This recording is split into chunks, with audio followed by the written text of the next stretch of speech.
First of all, thank you very much for coming. I also want to thank the people who don't want to be thanked that made this event possible. You know who you are, and it means a lot to the family. Throughout the last 3 weeks, we just can't get over the fact that so many people contacted us to express how much our Father meant to them and to offer help. It makes the grieving process so much easier with all the support from the church. We love him, we miss him, but I can't emphasize enough how much all the support matters and how much easier it makes it on us. At times when we were growing up, we didn't think we saw enough of our Father, but we learned through this experience that we are grateful that we got to share him with so many people. My father taught over 10,000 students and coached countless more. While we're on the subject, I'd like to take this opportunity to tell you a couple of interesting stories, to say the least, about our childhood. This is one from Samantha. A few neighborhood friends and I were signed up for the swim team through the Parks and Rec. My dad went to a couple of practices. He didn't like what he saw and decided to take matters into his own hands. Now, everybody can understand that. He went to the coach and asked what we had to do to be able to participate in the Saturday meet. The coach said, "We only have to practice on Friday." My dad said, "Fine, I'll take care of the other days." And remember, this is written by my sister. And then the torture began. My sister, Bill Michonne, and 2 other neighborhood kids were the victims, I guess. And we began the backyard training camp.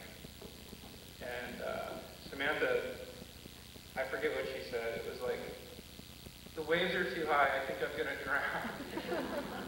But it was really fun. It did get arduous, though. Anyway, where was I?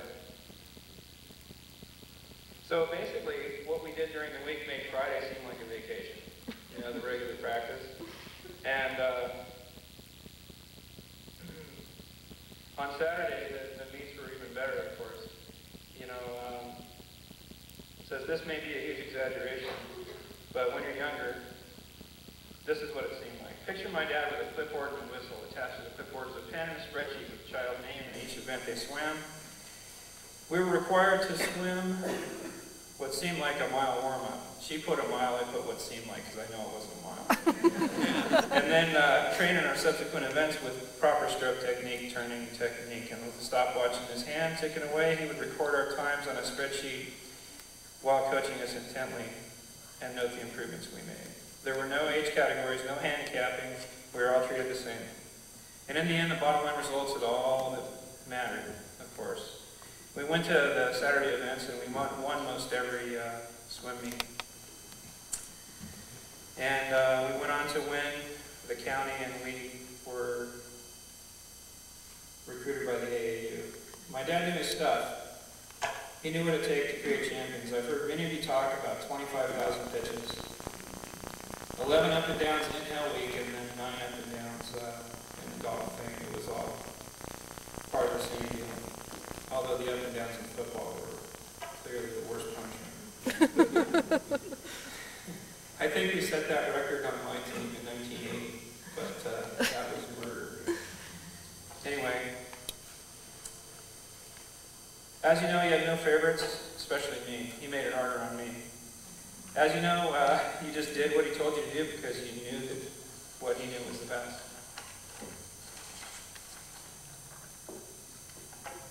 This is the second page. I only have 2 pages personally. Many of you are also aware that not all of his knowledge was given to you so that you could win on the playing field. It was also given so you could succeed in life. It's also no secret that he was a stickler for rules. Most of you only had to live up to the rules a couple of hours every day, or through a season of golf. We had to live up to this ideal 24/7. There are so many stories I could tell you, but I'll relate one that pertains to all 3 children. When we were little, we decided that we wanted a few pieces of candy out of this stack of fundraiser boxes that my mom was keeping in the garage for the Boy Scouts. You see where this is going, right? Well, when my dad found out that we did that, he made us eat an entire box, which was no fun. And then we we had to do chores so that we could pay for the box.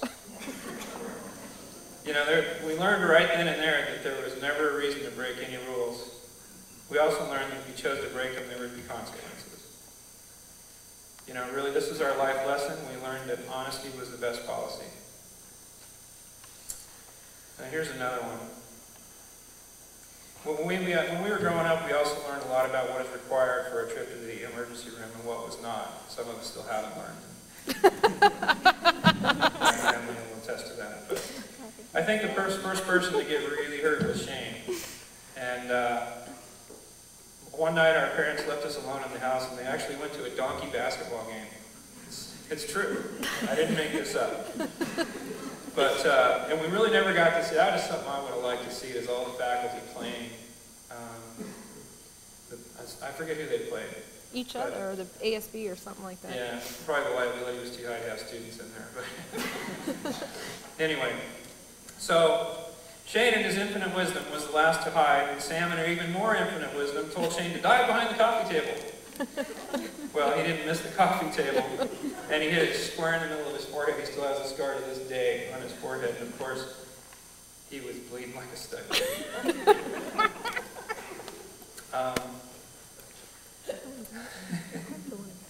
Anyway, so we called our parents, and somehow, I'm not sure how we got a hold of them. And my dad says, let's see how it is tomorrow morning. But I remember that. That was a defining moment in my life. I forget what I was doing. I think I was on the phone with, you know, I discovered girls then. And God help me there. But anyway, Samantha comes running in and Shane's is bleeding. He's got blood everywhere. And he was wearing these blue pajamas, so it really showed up good. And I said, what is the problem? She goes, Shane's bleeding. And I went like that. And I go, there. He's not bleeding anymore. And Sam says, well, what do we do now? I said, well, give me a Band-Aid. So I just taped the clothes and I didn't even hang up the phone. I was good to go. But they went and got the neighbors already. And the neighbor was just freaking out. And of course, it just, all hell broke loose from there.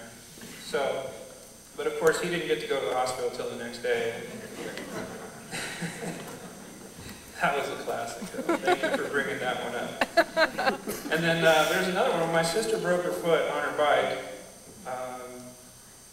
No, I just cut it. She cut her foot. She claims it was an inch between her toes, right? Well, I don't remember that one, but I'm sure it was bad. I have a scar still. And he dumped a bunch of alcohol on there, and she claims to have the scar to this day, so we'll have to see it later.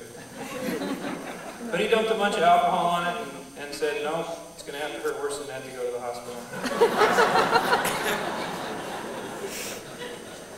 But then there was this neighbor kid who was mouthing off to me, and I didn't put up with it, so I whacked him in the head and broke my hand really bad, and of course it was sticking up real high. And then my dad did agree that, of course he knew I was going to Dr. Johnson, who didn't put up with that crap either, and he insisted that he set it without any kind of pain medication, which was fine. So it all kind of worked out. But Samantha put here, I'm not sure what the moral of this story is, but we learn to be tough, especially in the face of adversity. I know many of you were asked to toughen up and do what's best for the team. I believe this is how my dad lived his life. I believe that too. And it says here, from the time he was diagnosed with cancer in March until his final breath, my mom said he never heard him complain once. Of course, he wished he could play golf or drive, but never complained.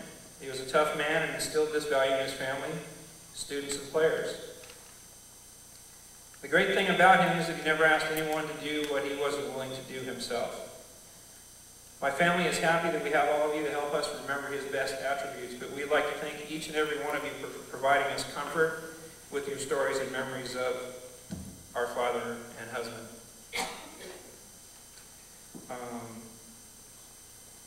With every story, we realize that he was more than just a great father. He was a great man that will live on in the hearts of many. And one thing I also want to point out is I am very, let me get to those notes. Back in 1976, I came home one day and I said, Dad, I want to race motorcycles. And he knew nothing about that stuff. But he could go to the track and he could watch me go through a corner and say, you know what, if you did this, you'd go faster. And I would. It was amazing. And that's the way he was. And he wouldn't necessarily say anything if he wasn't sure that it would work, which obviously lends itself to the amount of credibility that he had with all of us, which is something that that's very difficult to teach. And you know, I have here, the best thing about his coaching style is that he made it fun. I mean, he told me something about what he was doing with the golf team. He's going, yeah, we're going to go play Chica today, and everything but the sand trap is out of bounds. And I'm like, what? Hey, that sounds kind of fun. And I tried to do it, and I'm like, I must have shot 100 on Chica. You know, but it was great. I mean, if you think about that, it's what kept people like me interested in what he was trying to teach me, because I was difficult to keep interested in anything for more than 5 seconds. But one other thing, without my mom, Connie Ford, there wouldn't have been a Dennis Ford like you knew and loved. Okay, we'll do a short one now. This is from Maureen Lecoq. Dennis, my softball career has now come to an end, and I can hardly believe it. I have to say that it didn't exactly turn out the way I would have hoped, but my experiences at Stanford and all that I learned are what I will have, or I'm sorry, what I will leave with. Being given the opportunity to get a Stanford degree and play Division I Pac-10 softball is something that I never would have happened if it weren't for you. Over my 4 years, I truly realized the power of the confidence, and that is what you gave me.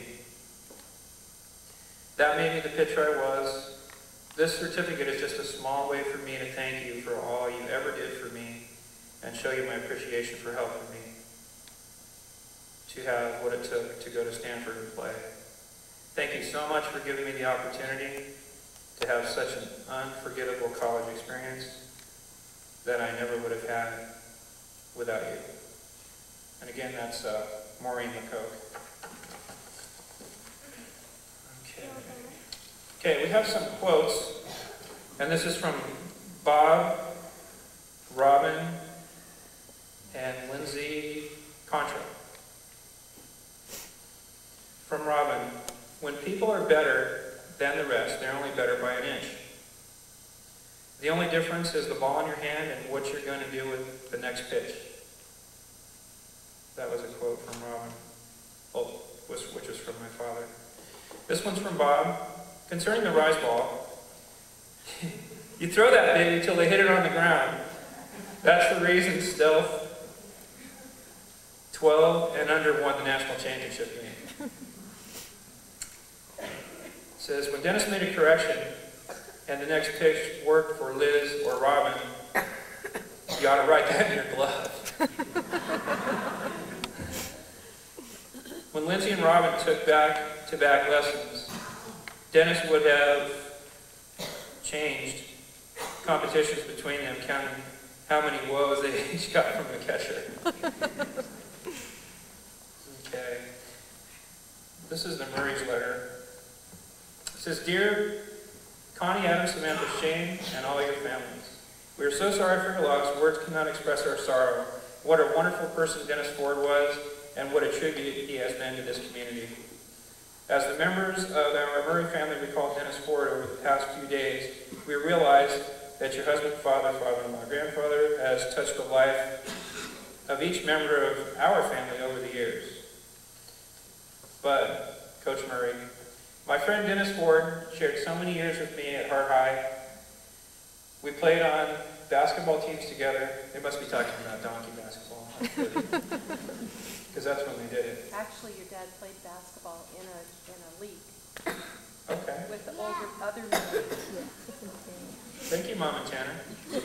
You're welcome. Okay, we played on the basketball team together, had early morning coffee in the staff room. That was my dad's favorite place. Dennis with his 2 chocolate donuts. He later went to Maple Bars, as most of you know. And he willingly let me pick his brain about his passion softball pitching. Watching Dennis coach was a real experience. It didn't matter what sport he coached, he did an outstanding job. When he became the golf coach, I had to work overtime trying to keep more league championship flags for baseball on the gym than golf had. Most of all, I appreciate the positive effect he had on each of my own kids. There will never be a day that goes by that I will not have at least one memory of Dennis. Dory, this is Coach Murray's wife. We taught at Sierra Vista together. He was so respected by the students. Not an easy task with junior high age kids. Granted, he was only there 1 year. I would have got out of there too, but...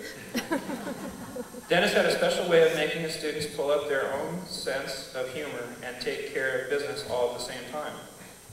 I learned this later firsthand when he worked in one capacity or the other with each of my children.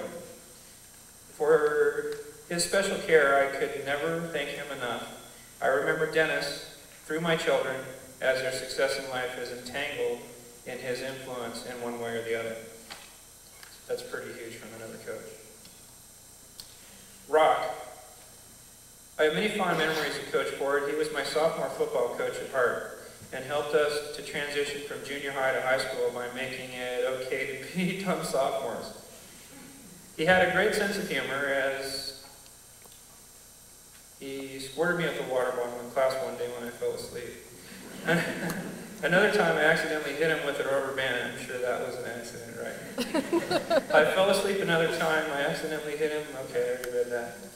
I was so scared when he called me up, but all I remember is we ended up laughing. It wasn't that way at my house.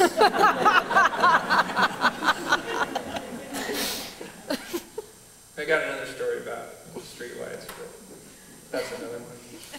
Anyway, I think he helped me learn it was okay to say sorry and then move on, rather than feeling defensive and having to make excuses. Later in high school, he sponsored the Letterman's Club. He let us keep that so low-key that there wasn't a kid, I got a story about that too, who would miss a Letterman's Club meeting. Sid Gent knows about that, who's here tonight. One time, when some of my friends asked, we were getting ready for the meeting, my mom said, "What else do you do at that meeting except eat?" We spent most of our planning on what we would eat, except for the time we were complaining about the speed bumps in the parking lot. Coach Ford said if someone really wanted to get rid of those speed bumps, you get some gasoline. He's the one that did that. And light them up and melt them down. Of course, if anyone did anything like that, I wouldn't know anything about it. We were a proud bunch when the speed bumps were all removed. I realized how much extra time and effort and energy Coach Ford would put into helping kids learn life lessons. I'm not sure if that was one of them. He probably would deny that. And have special experience with an adult. Cody. Well, if I get all choked up when I consider what influence Dennis Ford had on my life, I was a girl athlete. Being a girl athlete was not taken seriously then. Coach Ford was my softball coach for a season and was instrumental in me getting a scholarship to play in college. From there, I have had the most wonderful experiences with the sport, and I make coaching softball my career today.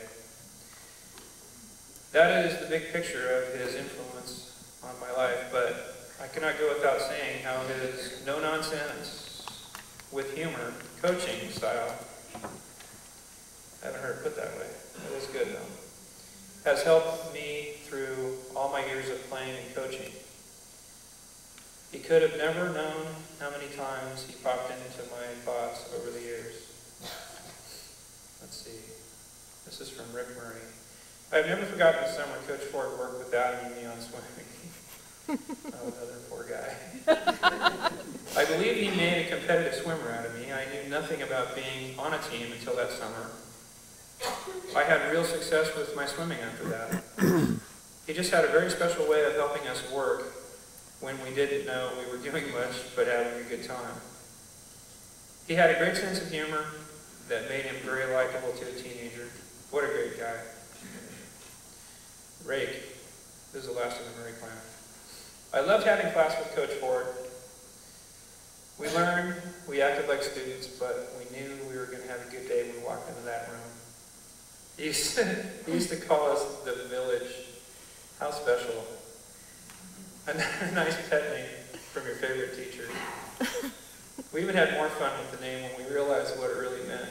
Village idiots. Coach Hart is the kind of teacher that helps a kid get through the day. And it says at the bottom, we are so sorry that we will not be at the memorial service. We will be in San Francisco until after Christmas. But this is very nice. I don't know, I think that my dad had some kind of secret meaning to a lot of the stuff and it made you think about what you're doing. I won't tell anyone about the quarterback club meetings. That's pure fun. But I have a ton of great memories obviously. And I just have to say that I feel so fortunate. I can't even explain the feelings that I have. I just feel like the luckiest kid in the world to have a dad like that.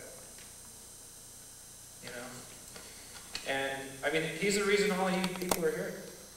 And if I can be half the man my dad was, it'll be a huge success. And I want to thank all of you for coming and introduce. Did I miss anything? Nope. Okay, good. And introduce Kendall Dusenberry. And I get to set up the deal so she can be seen.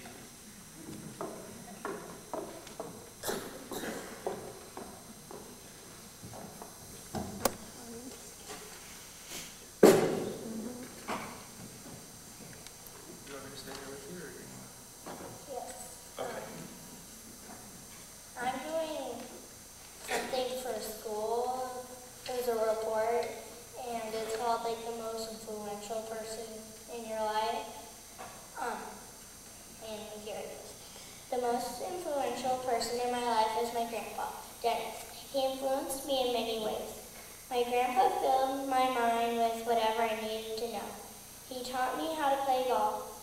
He watched me in the morning before school and when I went off track. Spending this time with him has been important. He helped me figure out how to solve problems. He taught me the rules of golf and how to play. My grandpa was a good coach because he made golf fun for me while I was learning. My grandpa told me to go over to Chet and ask him to putt for quarters.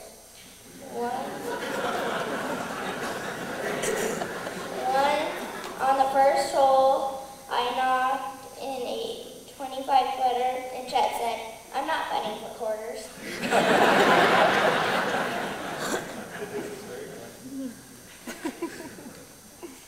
There were times when I did win quarters, when I played my grandpa in a putting game. Spending this time with him made me happy. I always did stuff when I was off track. We always did stuff when I was off track. I remember when we made a volcano with me on summer break. One time I convinced him to build a tree house in the backyard. Every morning I came over little by little, the tree house got more and more done. He surprised me when he went to LA and bought a wire and put a swing on it that went between two big trees. I could fly across between the trees on a wire and he would help me get down.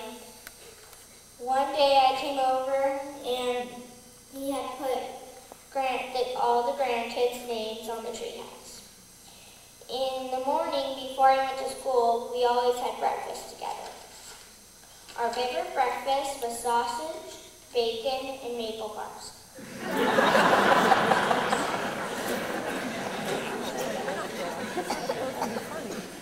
We would usually watch some kind of sport together, like tennis or golf. I would often ask him questions about the sports we were watching. I cried all night when I first found out my grandpa had cancer. I thought there was a possibility he could die. My parents told me we should only wish for the best because you don't always die if you have cancer. I kept hoping for the best. If I could talk to you now, I would say you tried your hardest to fight off your cancer. You were the best grandparent. I couldn't ask for anyone better. I'm not sure that my grandpa knows that he was this important to me. I love him very much. Miss Nori. Oh, my paper. How's that?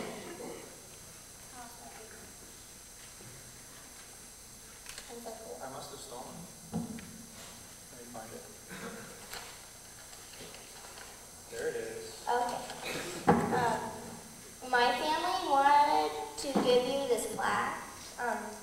Since my grandpa coached Hart golf with you and got a lot of you. It says, Coach Ford, leader of excellence again and again. Hart golf, the legend continues. Thank you very much.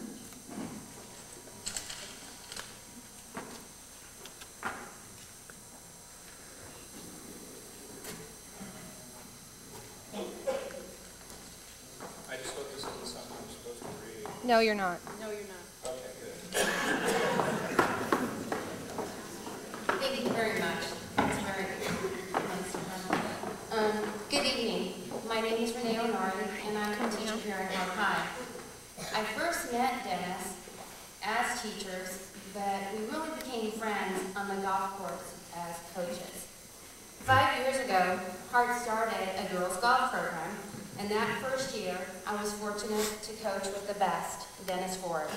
He was my mentor, showing me the best drills to use, helping me make the schedule. It really helped. He knew all the other coaches. And most important, teaching the integrity of the game. Nothing was more important to Dennis than a man's honor and integrity, and it showed. This is the one goal I have continued with the girls' golf team.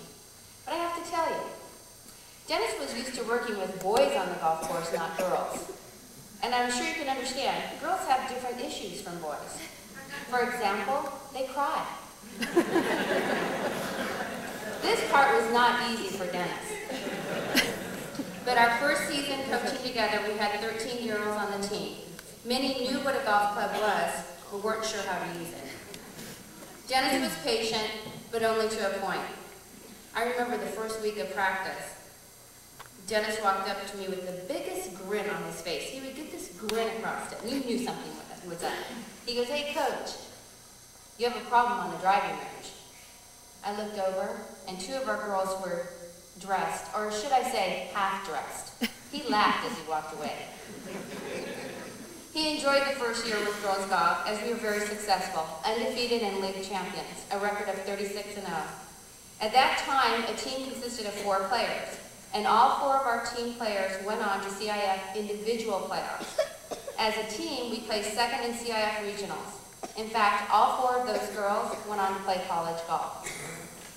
Dennis brought a lot to the girls' golf program, but to me, it was his friendship. Even though he retired, I continued to see him on a regular basis on the golf course. He would always tell me he was working on his gift for my future. We both knew what he was talking about, and that was his granddaughter, Kendall. She, already at 9, was a better golfer than some of the girls on my team. Dennis was grooming her, training her, and loving every minute of it. He was so very proud of her. And every time she was in a tournament, he would let me know how my future golfer was doing. I will miss Dennis greatly, but I will always remember the gift of golf which he gave to me. Coaching has been one of the best life experiences I have, and I thank Dennis for being my mentor. I want to thank Dennis's family for giving me this opportunity to speak. Thank you.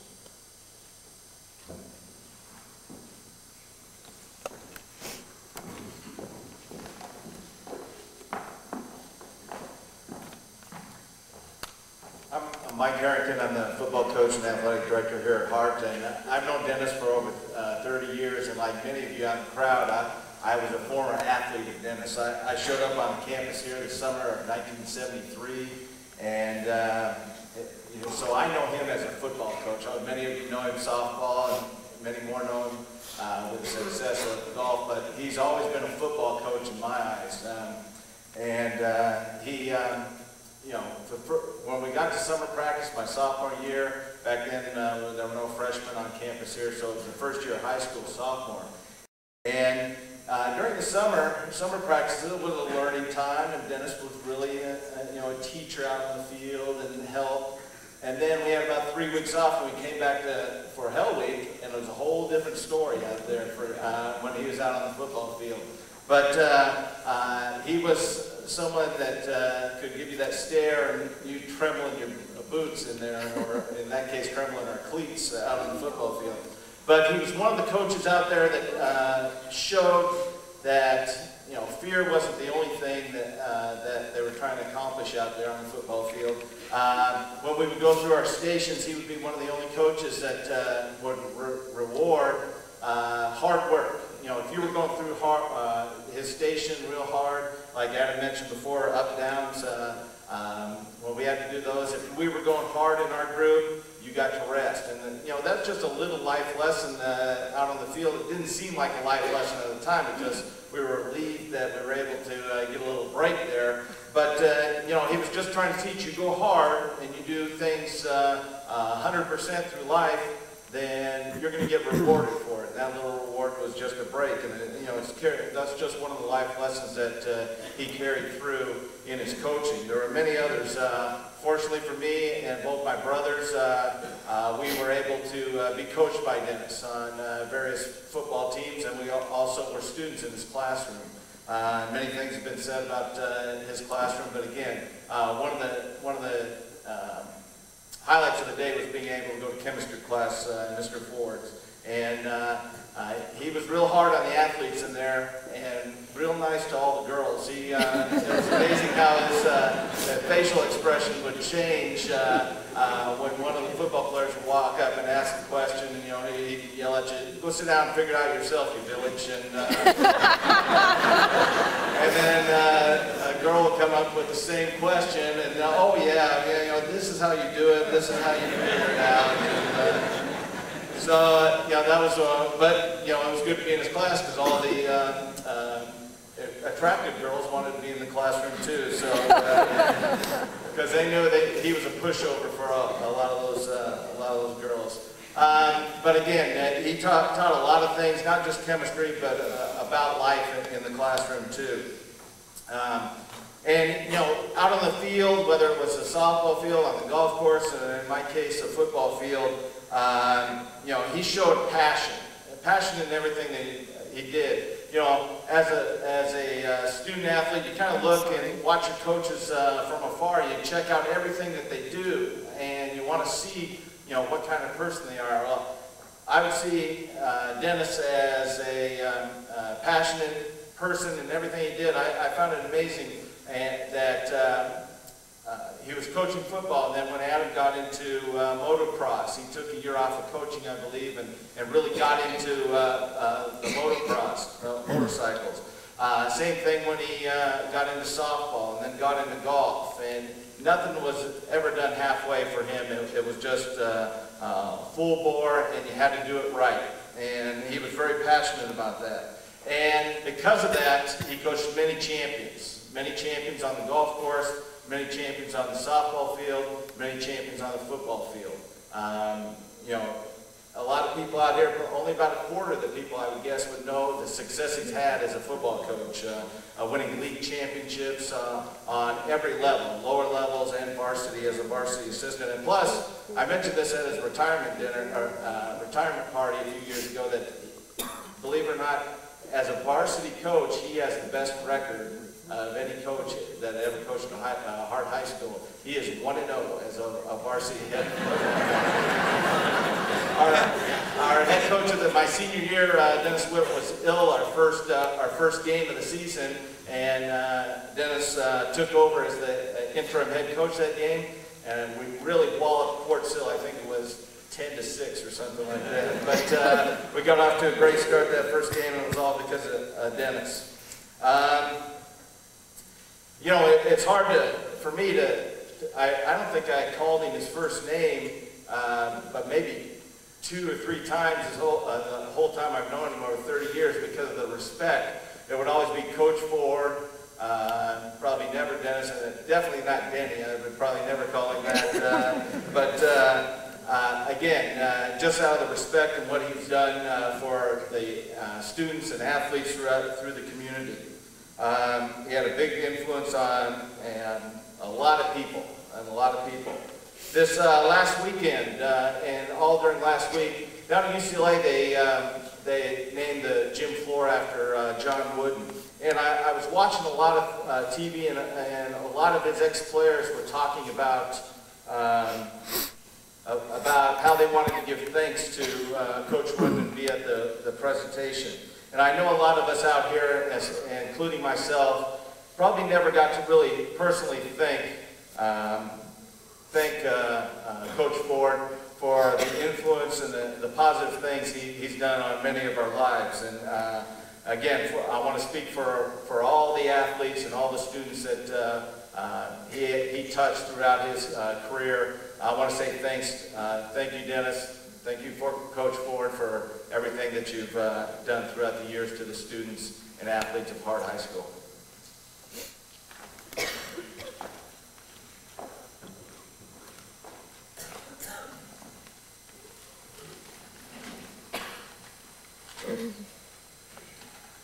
My daughter asked me to read this letter that she wrote. She didn't feel like she could emotionally deliver it herself.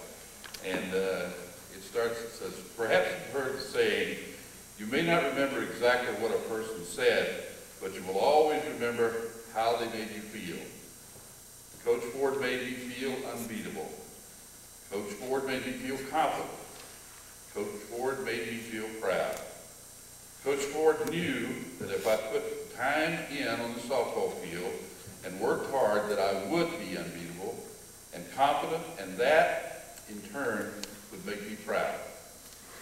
It was our journey to the CIF playoffs in 1982 from his third base coach's box with his hands on his hips and that classic grin on his face that he taught us all about dedication, sportsmanship, and teamwork.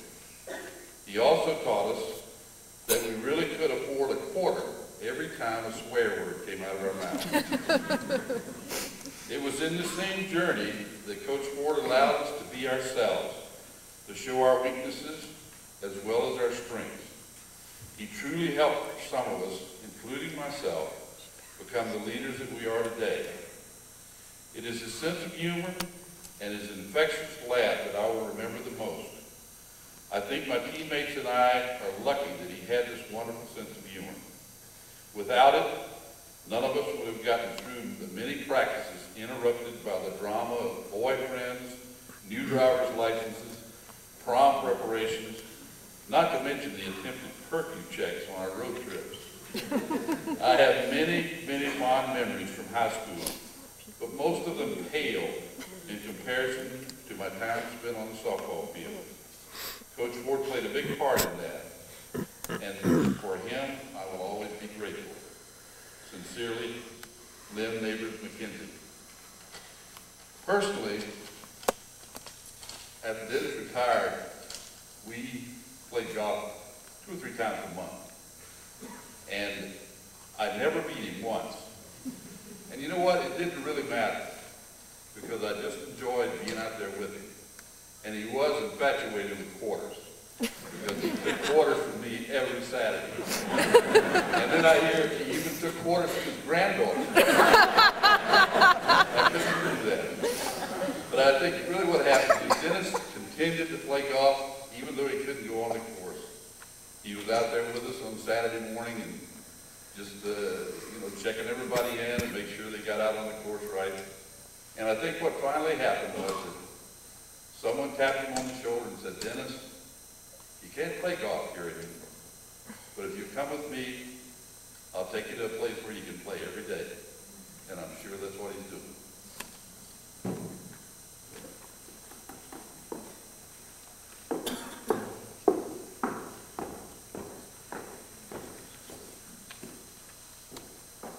Dennis Ford, a son, brother, husband, father, uncle, grandfather, friend, golfer, mentor.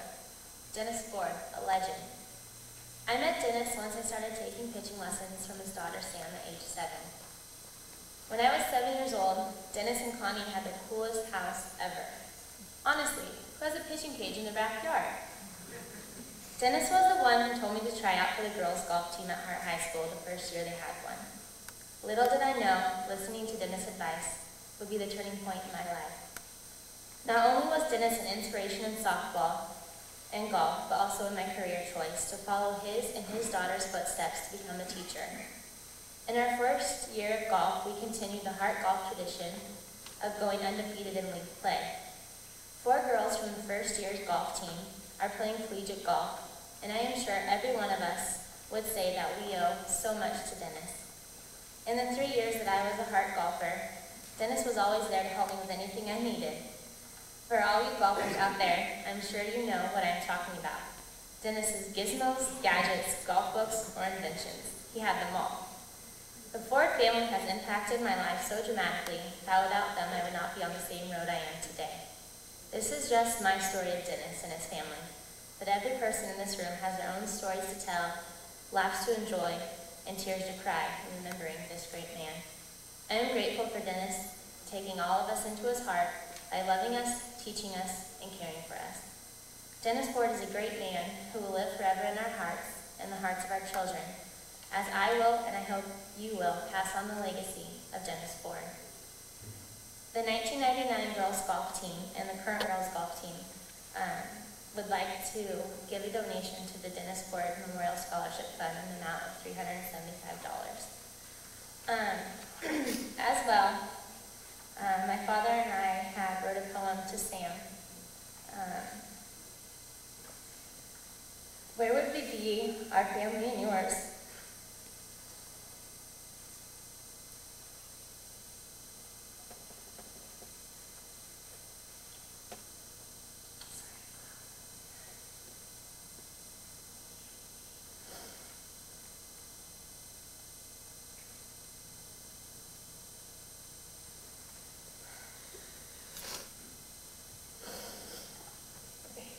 Where would it be, our family and yours, if it wasn't for a dad like yours? At the early age of 7, we showed up to pitch, my dad and me, in Dennis's backyard, set up for daughters and dads like you and me. Your bond was strong, my dad would say. Between each pitch, you could sense a love for one another you both had. When Kendall was born, Dennis's smiles never went away. No, she was a special gift. Only his only daughter could give. His granddaughter was just that, a special and a joy to his very last day. His passion for golf is what made me switch from softball to the links. He helped pave the way. With his kindness, compassion, and special bond only daughters and dads will ever know, he was there with a great heart for all of us to share. When I putt my ball, I will always see the twinkling sparkles left behind. Thank you, Dennis and Sam, for showing us what a special bond there can be between a dad and a daughter. Thank you, Connie, Adam, and Shane, especially his daughter Sam, for sharing his love, friendship, and time. He will always be remembered by those who loved him and truly cared. We love you, Kevin and John.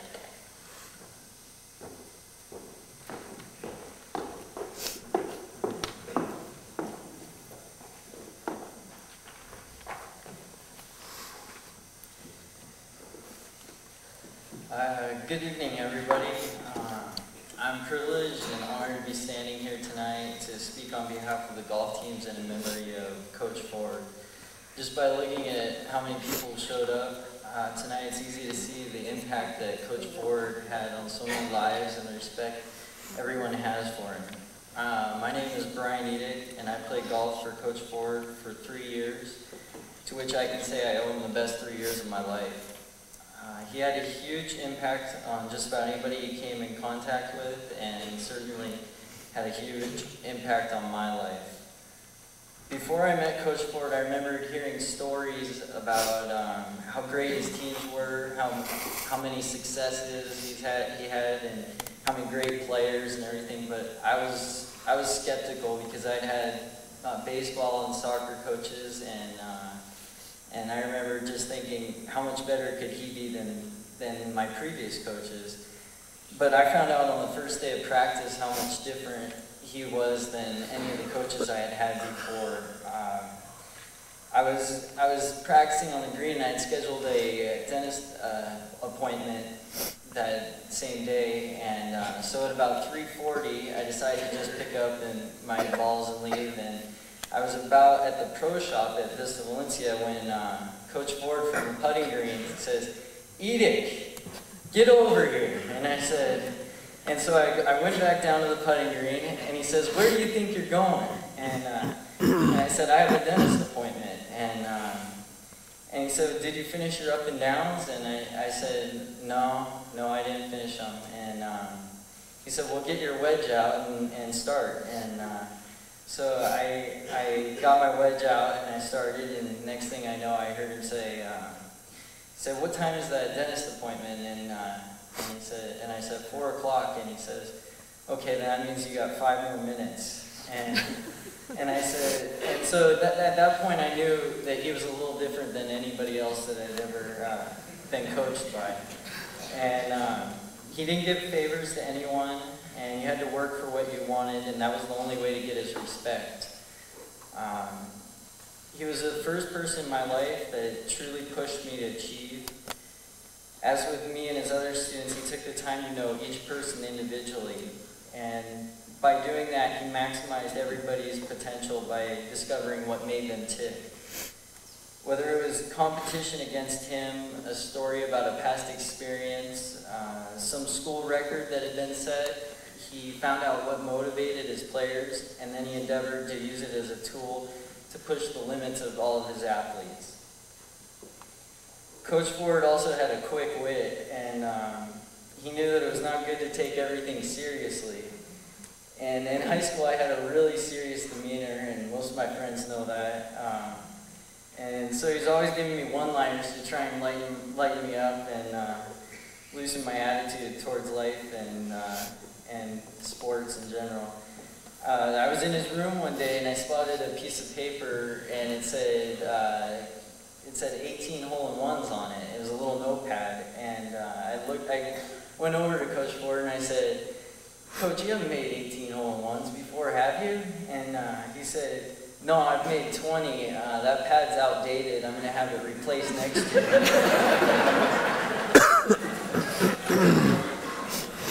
So I started laughing, but I responded, "I'm a pretty good player, and I've only made 1 hole-in-one." I said, "What's the secret? How do you do it?" And he says, "Well, you just got to shoot for the pin." And I looked at him and I said, "Oh, really? Is that the only thing I have to do?" And he paused for a second, and then he flashed me that grin that all of us know, and he said, "Well, you got to talk to the ball a little too." I never really heard the final tally on his hole-in-ones. Hopefully somebody can let me know tonight. I think it was something outrageous, like 30. But I'll never question the legitimacy of any of the hole-in-ones that he made, because Coach Ford was a man of integrity. He played by the rules and instilled that kind of model into every one of his players that he ever taught. Some of the best advice Coach Ford ever gave me was after I played a poor round of golf. I went up to him and I said, "Coach, I want to win. I'm tired of putting forth so much effort and not getting results that I want." And he said, I barely finished getting that out of my mouth when he said, "Brian, you're not going to win them all. Hard work doesn't entitle you to win. It just gives you your best chance to play well." In other words, he meant enjoy the journey, because the experiences and how much effort you put into what you do will ultimately determine your happiness. Probably the most important thing that Coach Ford did for me and many others was he developed a passion inside of each of his players. He fueled a desire to achieve in every person he ever coached. I believe nothing made him happier than seeing one of his students sink his teeth into a goal, face adversity, and not quit. He prepared me and countless other students for life beyond high school by inspiring an unparalleled work ethic, preaching integrity, and making one believe he could achieve what he set his mind to. For these lessons, I'm forever grateful and indebted to Coach Ford.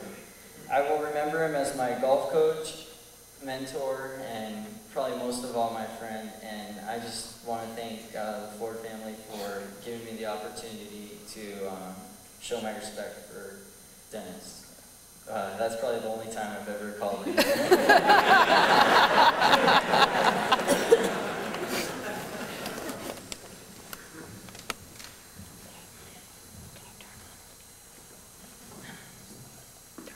Nobody asked to be here. Sometimes it just turns out that way. Dennis was a hero in the lives of students, athletes, friends, and most important, his family.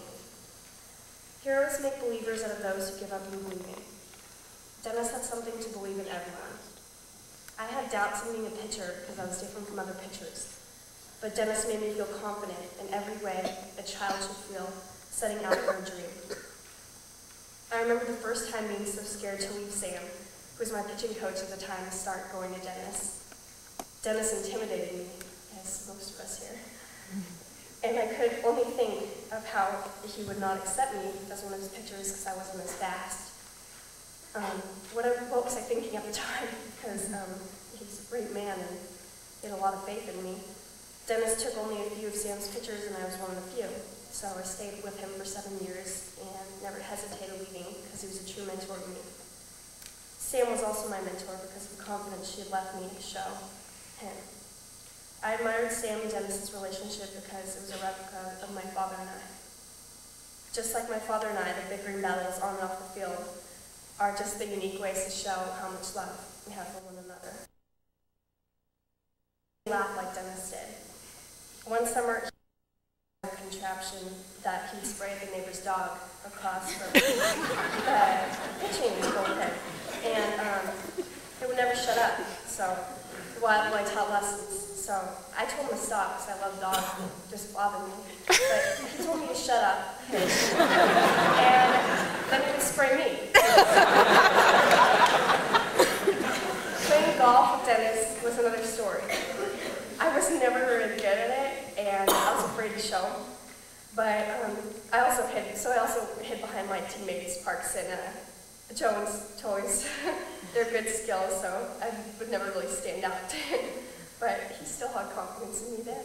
So I loved to see his passion as a golfer, teacher, coach, dad, husband, and especially as a grandfather. His grandchildren had so much love for him, they would even be daring enough to walk across the bullpen to get the biggest hugs. I never will forget when Dennis was so excited to show me his advertising, when he advertised a picture for the Nutcracker Ballet performance that Kendall and I were going to be in together, placed by the bullpen. I will never forget spotting his face light up in the audience when he watched Kendall and I dance together. Dennis made every moment special, and I do not believe there is any time in his life where he did not make some special impact on each of our lives. He was a believer in all of us, and we want all of us to be happy. And I truly believe that he is happy in a place where golf courses never end and the sun always shines.